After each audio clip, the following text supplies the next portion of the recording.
اب یہ تینوں لفظ اکثر آپ دیکھتے ہیں کسی یونیورسٹی کا لوگو ہو، کسی بڑی عمارت جو کہ حکومتی عمارت ہو اس پر آپ دیکھتے ہیں، ایون پرائیویٹ سیکٹر میں بھی یہ تینوں نام آپ دیکھتے ہیں لکھے ہوتے ہیں، اتحاد لکھا ہوتا ہے، ایمان لکھا ہوتا ہے اور تنظیم۔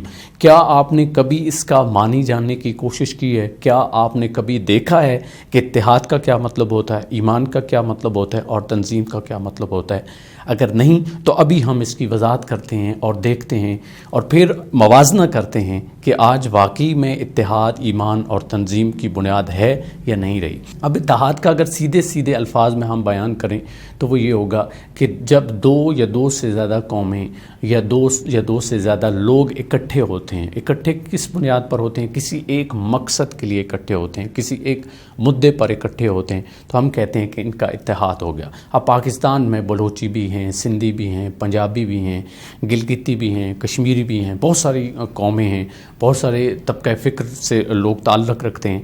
ان سب کا ایک جگہ اکٹھا ہونا، ایک مدعے پہ ایک مقصد کے لیے اکٹھے ہو جانا دراصل اتحاد کہلاتا ہے۔ اب اکٹھے ہونے کا مطلب اور مقصد جو میں کہہ رہا ہوں، مدعا کہہ رہا ہوں، وہ مدعا کیا ہے؟ قائد اعظم کے کوٹ کے مطابق ہی میں آپ کے سامنے رکھتا ہوں۔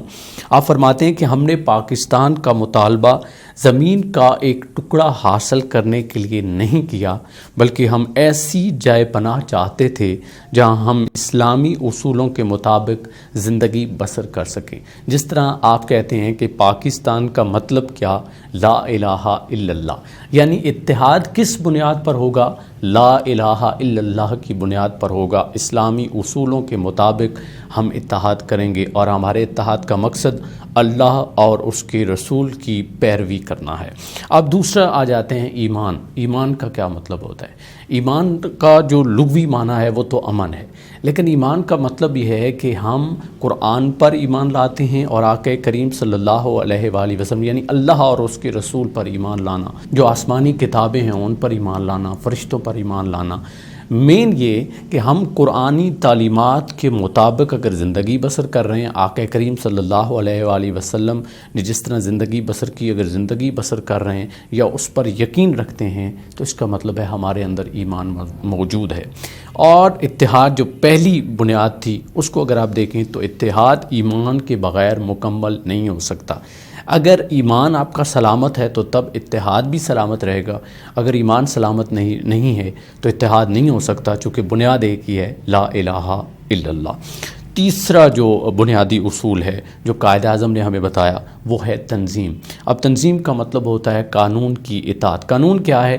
جب ایک شخص اکیلا رہتا ہو تو اس پر تو کوئی قانون لاگو نہیں ہو سکتا، لیکن جب دو یا دو سے زیادہ لوگ اکٹھے ہوتے ہیں تو پھر ان کی جو نظریات ہیں وہ چونکہ مختلف ہیں، ان کی سوچ مختلف ہے، ان کی عادات مختلف ہیں، لہٰذا ان کے لیے ایک حد بندی کی جاتی ہے، اسی کو ہم قانون کہتے ہیں۔ اور وہ جو حد بندی کی جاتی ہے مقصد یہ ہوتا ہے کہ وہ آپس میں انصاف سے رہیں، اچھے سلوک کے ساتھ رہیں۔ اور یہ جو ہمیں قانون جس کی بات کر رہے ہیں، تنظیم یعنی یہ بنیاد ہے پاکستان کی، اس کے لیے بھی قائد اعظم کے اگر فرمان کو دیکھیں تو آقا کریم صلی اللہ علیہ وآلہ وسلم نے قرآن کی روشنی میں اس کی وضاحت کر دی، یعنی اپنی زندگی میں پریکٹیکل ایک نمونہ ہمیں پیش کر دیا، اور اس کے لیے بھی ہمیں کہیں اور سے قانون لانے کی ضرورت نہیں ہے۔ آج آپ دیکھ لیں تو پاکستان میں آئین ہے، قانون موجود ہے، لیکن فرق کہاں پہ ہے؟ اس کے عمل درآمد کے اوپر۔ اتحاد، ایمان اور تنظیم یہ تینوں ایک دوسرے کے ساتھ جڑے ہوئے ہیں۔ اتحاد ایمان کے بغیر مکمل نہیں ہے، اور یہ دونوں چیزیں اتحاد اور ایمان تنظیم کے بغیر زندہ نہیں رہ سکتے، کیونکہ جب تک آپ قانون کے اوپر عمل نہیں کریں گے افراتفری پھیلے گی اور یوں اتحاد نہیں ہو سکتا، اور اتحاد کے لیے ایمان کا ہونا ضروری ہے۔ اب ایک اور کوٹ میں پڑھتا ہوں اور اس کے بعد ہم آئیں گے کہ پاکستان جو آج کا ہے اور جو میں اس سے پہلے بتا چکا ہوں کہ قائد اعظم کیا فرماتے ہیں، اس میں فرق کیا ہے اور اس کو ہم کیسے ختم کر سکتے ہیں۔ قائد اعظم فرماتے ہیں ہم جتنی زیادہ تکلیفیں سہنا اور قربانیاں دینا سیکھیں گے اتنی ہی زیادہ پاکیزہ، خالص اور مضبوط قوم کی حیثیت سے ابھریں گے، جیسے سونا آگ میں تپ کر کندن بن جاتا ہے۔ قائد اعظم رحمۃ اللہ علیہ ہمیں یہ بات بتا رہے ہیں کہ آپ جب پاکستان کی تعمیر کر چکیں گے اور اس کے بعد جب ترقی کی طرف جائیں گے تو یقیناً بہت ساری مشکلات آئیں گی، یقیناً دشمن قوتیں اس کو مضبوط نہیں دیکھنا چاہیں گی۔ تو پھر قائد اعظم پہلے ہی فرما گئے ہیں کہ آپ کو تکلیفوں کو سہنا پڑے گا، آپ کو مسائل کو برداشت کرنا پڑے گا اور آپ کو قربانیاں دینا پڑیں گی۔ آج ہمارے اوپر تھوڑی سی مشکل آتی ہے اور ہم پریشان ہو جاتے ہیں۔ آج ہمارے لیے ایک شخصیت عام ہے، ہم ایک شخص یا ایک ادارے کے تو تابع ہیں، لیکن اسلامی جمہوریہ پاکستان اور اس کا جو آئین ہے، جو اس کا قانون ہے، اس کو ہم روند رہے ہیں۔ آج قانون بڑے کے لیے اور ہے، چھوٹے کے لیے اور ہے۔ آج یہ جو ہمارا آئین ہے یہ عمل درآمد تو ہو رہا ہے لیکن کمزور کے لیے ہو رہا ہے، طاقتور کے سامنے یہ بے بس ہو جاتا ہے۔ کیوں؟ چونکہ ہم میں سے زیادہ تر لوگ یا تو بہت زیادہ سیاسی ہو گئے اور سیاسی ہو کے کسی ایک شخص کے ساتھ جڑ گئے ہیں یا پھر کسی ایک ادارے کے ساتھ جڑ گئے ہیں۔ ہماری اگر وفاداری ہونی چاہیے تو وہ اس آئین پاکستان کے ساتھ ہونی چاہیے۔ اگر ہماری وفاداری ریاست پاکستان، اور کون سی ریاست پاکستان؟ جو قائد اعظم ہمیں دے کے گئے تھے، اسلامی جمہوریہ پاکستان، جس میں اسلامی قانون نافذ ہوں، جس میں اسلام کے مطابق زندگی بسر ہو رہی ہو۔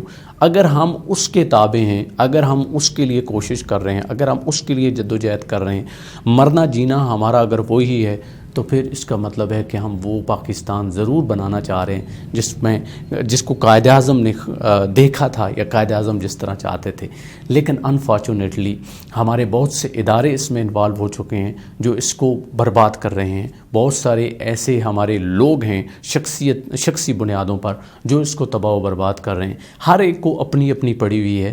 آج ہمیں اس چیز کی، اس امر کی ضرورت ہے کہ ہم لوگ ایک ہوں۔ کس بنیاد پر ہوں؟ ایمان کی بنیاد پر، اور پھر قانون کے مطابق ہم سب ایک ہوں۔ اگر ایک آرمی چیف ہے وہ بھی، ایک وزیر اعظم ہے وہ بھی، ایک صدر ہے وہ بھی، یا اس کے علاوہ جتنے بھی ادارے ہیں، کسی بھی ادارے کا کوئی بندہ ہے، بے شک چیف جسٹس آف پاکستان ہے، وہ پاکستان کے قانون کے مطابق زندگی گزارے تو پھر یقیناً ہم وہ مضبوط پاکستان دیکھ سکتے ہیں۔ لیکن اگر میں اور آپ، ہمارے لیے قانون اور ہے اور بڑے لوگوں کے لیے اور ہے، تو پھر یقیناً ہم وہ نہیں دیکھ سکتے۔ اب کچھ لوگ اس میں یہ سمجھتے ہیں کہ یہ تو حکمرانوں اور اداروں کا کام ہے، اس میں ہم کیا کریں گے؟ تو اس کے لیے ایک شعر ہے: فرد قائم ربط ملت سے ہے، تنہا کچھ نہیں، موج ہے دریا میں اور بیرونی دریا کچھ نہیں۔ ایک فرد مل کر ایک ملت بناتا ہے، ایک قوم بناتا ہے۔ میں اور آپ بہت اہمیت رکھتے ہیں، بہت زیادہ اہمیت رکھتے ہیں۔ اگر میں اور آپ کم از کم قانون کے مطابق چلنا شروع کر دیں اور آئین پاکستان جو کہ اسلامی قانون ہی ہے اور اسلامی آئین ہی ہے، جو کہ قرآن ہمیں بتاتا ہے، اگر ہم سب اس کے تابع ہو جائیں، میں اور آپ اپنی بات کریں، ہم اگر ہو جائیں تو یقیناً ہمارے حکمران بھی اچھے ہو جائیں گے، یقیناً ہم میں سے ہی اداروں میں لوگ جائیں گے، یقیناً ہماری نسل میں سے ہی حکمران لوگ بھی آئیں گے اور ہم اس قوم کی، اس ملک کی بنیاد مضبوط کر سکیں گے۔ اس پر اقبال رحمۃ اللہ علیہ بڑی پیاری بات کہتے ہیں۔ اقبال کہتے ہیں: چینو عرب ہمارا ہندوستان ہمارا، چینو عرب ہمارا ہندوستان ہمارا، مسلم ہیں ہم وطن ہے سارا جہاں ہمارا۔ تو یہ جو وطن جس کو ہم اسلامی جمہوریہ پاکستان کہتے ہیں، یہ اس لیے بنایا گیا تھا کہ ہم اس میں سکون سے رہیں، اپنے آپ کو مضبوط کریں، اور جب ہم مضبوط ہو جائیں تو ہم پوری دنیا پر ایز اے مسلم حکمرانی کے خواب دیکھیں، ہم ان کو چلائیں، ہم وہاں پر انصاف قائم کریں۔ لیکن انفارچونیٹلی ہمارا اپنا ہی جو اتحاد ہے اس میں افراتفری پھیلی ہوئی ہے، اور یہ افراتفری انصاف کے نہ ہونے کی وجہ سے ہے، یہ افراتفری شخصیت پسندی کی وجہ سے ہے۔ ہمیں اس افراتفری کو ختم کرنا ہے، خود کو مضبوط کرنا ہے۔ اور جو میں نے بات کی تھی کہ پاکستان جو قائد اعظم دیکھنا چاہتے تھے وہ، اور آج کا پاکستان، تو سب سے بڑا فرق یہ ہے کہ آج ہم مقروض ہو چکے ہیں، آج ہم لوگوں کے سامنے ہاتھ پھیلاتے ہیں۔ حالانکہ قائد اعظم نے جس کا خواب دیکھا تھا وہ یہ تھا کہ ہم لوگوں کو تقسیم کریں۔ ہمیشہ کہا جاتا ہے کہ اوپر والا ہاتھ نیچے والے ہاتھ سے بہتر ہوتا ہے، تو ہم تو نیچے والا ہاتھ ہیں۔ ہمیں خود کو امپروو کرنا ہے، ہمیں اپنے اس ملک کی خاطر قربانیاں دینی ہیں، خواہ جد و جہد کریں، خواہ اس میں جان کی قربانی دیں، لیکن صرف سرحدوں کی حفاظت تک نہیں، اس کے اندر بھی جو ہم لوگ ہیں، ایک تو سپاہی ہے جو اپنی جان کی قربانی سرحدوں پر جا کے دیتا ہے، وہ اس ملک کے ساتھ وفادار ہے۔ دوسری وفاداری ہماری ہے کہ ہم نے یہاں بیٹھ کر جس شعبے میں بیٹھے ہیں ایمانداری کے ساتھ اور اتحاد اور تنظیم کو فالو کرتے ہوئے کوشش کرنی ہے، جد و جہد کرنی ہے، تاکہ ہم اس وطن کے لیے اپنا کچھ حصہ ڈال سکیں اور یہ وطن ایک عظیم مملکت کے طور پر پوری دنیا میں ابھر سکے۔ امید ہے اس سے آپ بہت کچھ سیکھیں گے۔ مجھے دیجیے اجازت، اللہ نگہبان۔